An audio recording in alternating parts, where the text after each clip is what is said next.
আমি এখন মাননীয় সংসদ সদস্য মাওলানা দেলোয়ার হোসেন সাইদি সাহেবকে বক্তব্য রাখার জন্য অনুরোধ জানাচ্ছি। নাহমাদুহু ওয়া নুসাল্লি আলা রাসূলিহিল কারীম ওয়া আলা আলিহি ওয়া আসহাবিহি আজমাইন। আউযু বিল্লাহি মিনাশ শাইতানির রাজীম। বিসমিল্লাহির রহমানির রহিম। মাননীয় স্পিকার, আপনি এই মহান সংসদের স্পিকার হিসেবে নির্বাচিত হয় আমরা জাতীয় সংসদের পক্ষ থেকে আপনাকে অন্তরের অন্তঃস্থল থেকে মোবারকবাদ জানাচ্ছি।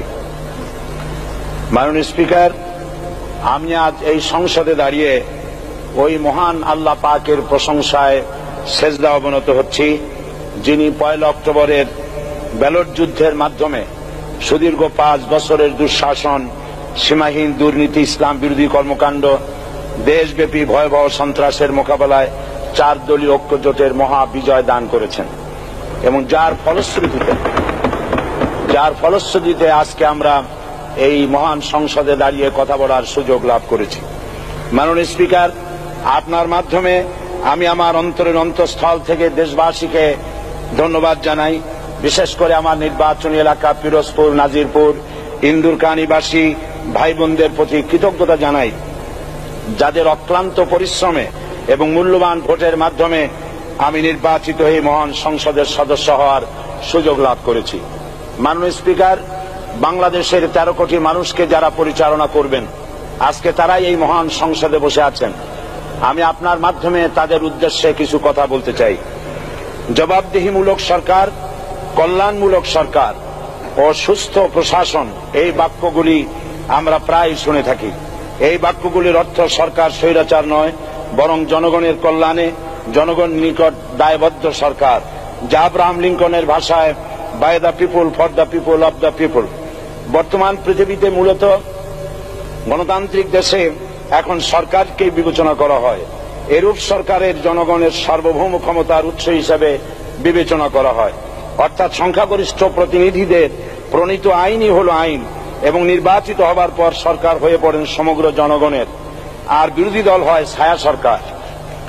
মাননীয় স্পিকার, সরকারকে সঠিক পথে পরিচালনার জন্য বিরোধী দলকে অপরিহার্য বিবেচনা করা হয়। বর্তমান গণতান্ত্রিক চেতনা বেশি পুরনো নয়, মানুষ মূলত রাজতান্ত্রিক স্বৈর শাসনের সাথেই বেশি পরিচিত। বস্তুত বর্তমান পৃথিবীতে গণতান্ত্রিক শাসন ব্যবস্থায় জবাবদিহিমূলক, কল্যাণমূলক, স্বচ্ছ প্রশাসনের যে কথাবার্তা আমরা শুনতে পাই, এর প্রথম উপস্থাপক হলেন বিশ্বনবী হযরত মুহাম্মদ রাসূলুল্লাহ সাল্লাল্লাহু আলাইহি ওয়াসাল্লাম। বর্তমান গণতান্ত্রিক ব্যবস্থাপনার সাথে ইসলামের মূল পার্থক্য হল সার্বভৌমত্বের ধারণা নিয়ে। ইসলামের দৃষ্টিতে সার্বভৌমত্বের মালিক জনগণ নয়, মালিক হলেন আল্লাহ রাব্বুল আলামিন। কিন্তু সরকার গঠন ও পরিচালনা জনগণের ইচ্ছার ভিত্তিতে হতে হবে। জনগণের ইচ্ছার বিরুদ্ধে ক্ষমতায় থাকার অধিকার ইসলামের স্বীকৃত নয়। মাননীয় স্পিকার, সাধারণত লক্ষ্য করা যায় সরকার, সরকারি কর্মকর্তা ও কর্মচারী বৃন্দ জনগণের উপর নানাভাবে জুলুম, নির্যাতন বা শোষণ করে থাকে। জনগণের খাদেম না হয়ে তারা হয়ে পড়েন জনগণের প্রভু। তারা জনগণের সম্পদকে তসরুফ করে। এই অবস্থা থেকে মুক্ত করার জন্য রাসূল করিম সাল্লাল্লাহু আলাইহি ওয়াসাল্লাম সরকারি কর্মকর্তা ও কর্মচারীদের মধ্যে তীব্র দায়িত্ব অনুভূতি জাগ্রত করে তিনি বলেন, ঘুষ দাতা ও গৃহীতা উভয় জাহান্নামী। নবী করিম সাল্লাল্লাহু আলাইহি ওয়াসাল্লাম আরো বলেছেন, আমরা যদি কাউকে কোনো রাষ্ট্রীয় দায়িত্ব প্রদান করি তখন সেই ব্যক্তি তার ব্যক্তিগত কাজ যতটা নিষ্ঠা ও আন্তরিকতার সাথে পালন করে, রাষ্ট্রীয় দায়িত্ব যদি সেভাবে পালন না করে তবে কিয়ামতের দিন তাকে উল্টো করে জাহান্নামে নিক্ষেপ করা হবে। রাষ্ট্রীয় সম্পদ তসরুফের ব্যাপারে কঠোর হুঁশিয়ারি উচ্চারণ করে বিশ্বনবী মুহাম্মদ রাসূলুল্লাহ সাল্লাল্লাহু আলাইহি ওয়াসাল্লাম বলেছেন, রাষ্ট্রীয় দায়িত্ব পালনকারী কেউ যদি 1 টুকরা সুতা বা তার চেয়েও ক্ষুদ্র কোনো জিনিস খেয়ানত করে তবে কিয়ামতের দিন খেয়ানতের বোঝা মাথায় করে তাকে উঠতে হবে। মাননীয় স্পিকার, আল্লাহ রসুল যে সরকার ব্যবস্থা প্রতিষ্ঠা করেছিলেন তা সত্যিকার অর্থে ছিল জনকল্যাণমূলক সরকার। তার সরকারে দায়িত্ব পালনকারী ব্যক্তিবর্গের মধ্যে চরম দায়িত্ব অনুভূতি জাগ্রত করে দেওয়া হয়েছিল। এটা সম্ভব হয়েছিল কেবলমাত্র আখিরাতের তীব্র বিশ্বাস ও মহান আল্লাহর দরবারে জবাবদিহিতার অনুভূতির মাধ্যমে। মানুষের নিকট জবাবদিহিতা পাশ কাটিয়ে যাওয়া যায়, কিন্তু আল্লাহর নিকট জবাবদিহিতা পাশ কাটানোর কোনো সুযোগ নেই। মাননীয় স্পিকার, নবী করিম সাল্লাল্লাহু আলাইহি সাল্লামের সরকার ব্যবস্থাপনায় সবাই যেমন আইনের দৃষ্টিতে সমান অধিকার ভোগ করেছে, ঠিক তেমনি ভাবে রাষ্ট্রের নাগরিক হিসাবে সবারই মৌলিক চাহিদাসমূহ পূরণ হয়েছে। ঋণগ্রস্ত এতিম অসহায় জনগণ রাষ্ট্রীয় তহবিল থেকে সহযোগিতা লাভ করেছে। মূলত এটা জনকল্যাণমূলক সরকারের ধারণা বিশ্ববাসী তখনই প্রথম অবলোকন করে। মাননীয় স্পিকার, নবী করিম সাল্লাল্লাহু আলাইহি সাল্লাম সরকারি কর্মকর্তাদের বিরুদ্ধে কোনো অভিযোগ পেলে তখনই ব্যবস্থা গ্রহণ করতেন।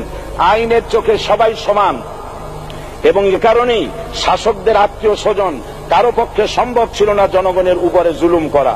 খলিফা ওমর রাদিয়াল্লাহু তাআলা আনহুর এক ছেলে অপরাধী প্রমাণিত হলে সে দণ্ডভোগ থেকে রেহাই পায়নি, এমনকি এতে তার মৃত্যুদণ্ড হয়েছিল।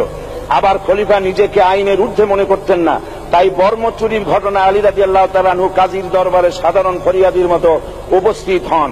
নিজের ছেলে ও চাকরের সাক্ষী যথেষ্ট না হয় কাজী খলিফার বিপক্ষে রায় দেন। এখানে বিচার বিভাগ ছিল সম্পূর্ণ স্বাধীন এবং শাসন বিভাগের নিকট তার কোনো দায়বদ্ধতা ছিল না। মাননীয় স্পিকার, এসব হলো ইতিহাস। মুসলমান আজ অনুসরণ করতে চায় না তাদের অতীতের গৌরবোজ্জ্বল কর্মপদ্ধতিকে। সে এখন কাফির মুশরিকদের কিরানক স্বার্থ পূজারী আখেরাতে জবাবদিহিতা শূন্য বাগাড়ম্বর এক জাতি। মাননীয় স্পিকার, যে জাতির এক পূর্বসূরি মাথায় আটার বোঝা বহন করে নিয়ে চললেন আর বলে গেলেন মানুষ কেন, ফোরাতের কূলে যদি একটি কুকুরও না খেয়ে মারা যায় তবে এই ওমর রাদিয়াল্লাহু তাআলা আনহুকে কিয়ামতের দিন আল্লাহর দরবারে জবাবদিহি করতে হবে। আর আজ সেই জাতির দায়িত্বশীলরা জনগণকে অভুক্ত রেখে তাদের মুখের গ্রাসে ভাগ বসায়। জনগণ তাদের নিকট উপস্থিত হলে মনে হয় যেন গোলাম প্রভুর দরবারে উপস্থিত হয়েছে, আর অহেতুক উৎকোচ দাবি করে তাদের উপর জুলুম করছে। আর আল্লাহ পাক জালিমকে কখনোই পছন্দ করেন না।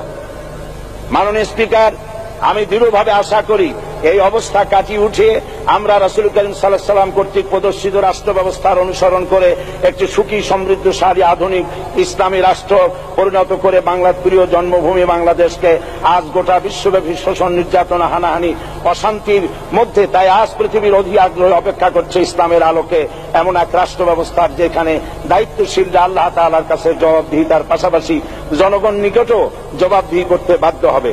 মাননীয় স্পিকার, অনেক ত্যাগ ও তিতিক্ষার রক্তের বিনিময়ে গড়ে উঠেছে আমাদের গণতান্ত্রিক প্রতিষ্ঠান এই জাতীয় সংসদ।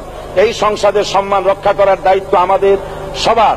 গণতান্ত্রিক চর্চা, গণতন্ত্র প্রতিষ্ঠার স্বার্থে আমি আজ প্রধান বিরোধী দল আওয়ামী লীগকে সকল হিংসা, বিদ্বেষ ও পরাজয়ের গ্লানি ভুলে গিয়ে সংসদে যোগদানের উদাত্ত আহ্বান জানাচ্ছি। পরিশেষে আমি আপনার মতো সর্বজন শ্রদ্ধ একজন মার্জিত ও সুশিক্ষিত ব্যক্তিকে এই মহান সংসদের স্পিকার হিসাবে লাভ করে আমরা আনন্দিত হয়েছি। আমাদের সংবিধানের সংরক্ষণ, সমর্থন ও নিরাপত্তা বিধান এবং আপনার অভিভাবক সুলভ নিরপেক্ষ আচরণ ও সংসদকে ধন্য করবে বলে আমরা বিশ্বাস করি।